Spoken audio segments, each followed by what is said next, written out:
दोस्तों गल उस वे बन रही है जेड़े वेले आशक ते मशहूर सामने सामने होने। अज अल्लाह पाक का बड़ा करम है कि हजरत हाफिज मोहम्मद जमान साहब मौजूद ने ते बाबे भी मौजूद ने। गल उस वे बन रही है जेड़े आशक ते मशहूर दोवें सामने सामने होने। हजरत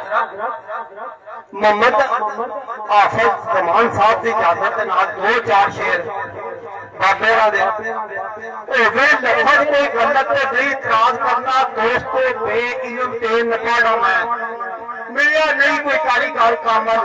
इस वास्ते निकालना मैं गंदे बांग कमार के शक्ल मेरी खोखा रसा बाजों विचों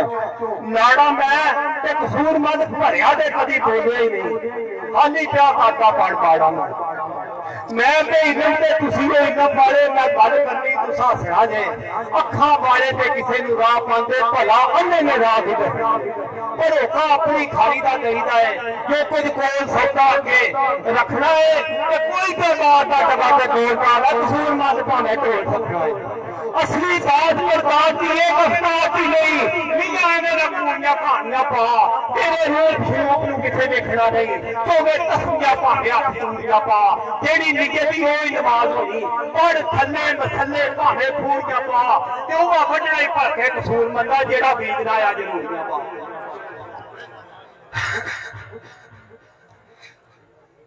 बेलगाम दे रसा मार पुटे घोड़ा इरस्ता मारता पौड़ अंदर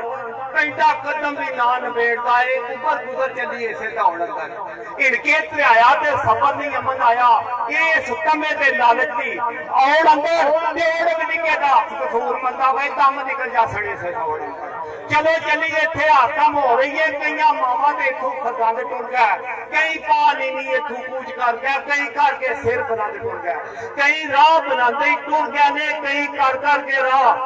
बंद टुर गया कसूर मंदा सामने नहीं रहना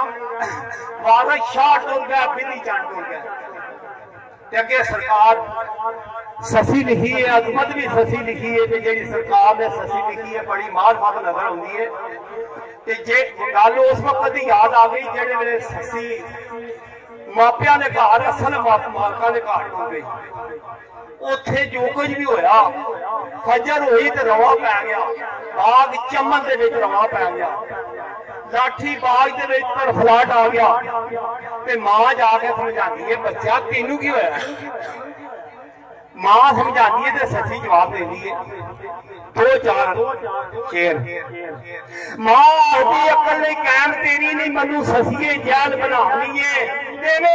शान पकंबरी देनी काफर होने तो खौफ ना खामनी है इंज होई ना सुनी है जग उत्ते जेड़ी कुड़िए पई सनामनी है ते कसूर मंद बोले मंदा मां तोड़ी नहीं क्यों काबे दी कंध लुटावनी है ससी आखदी इहो जा काबियां तू सीने लिखे ने हरफर सीद वांगू जान जज तू होता कदर की सी तेरी दीद होंदी मेरी दीद वांगू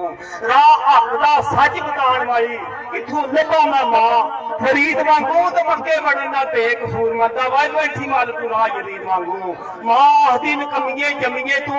ने जिने जग दे विच बदनाम कीता इज्जत बातना बाप दी वेखीए तू एते खान नामा आत्म जाम कीता बोले ढोल वांगू ऊंचा गजनी है शोर जग दे विच तमाम कीता ते पांदे फैद नहीं कदी कसूर मंदा वे जिन्ना मापियां नूं बेराम कीता। ससी आखदी इवा सलाम मेरी था बेचो जाए नी गोर माए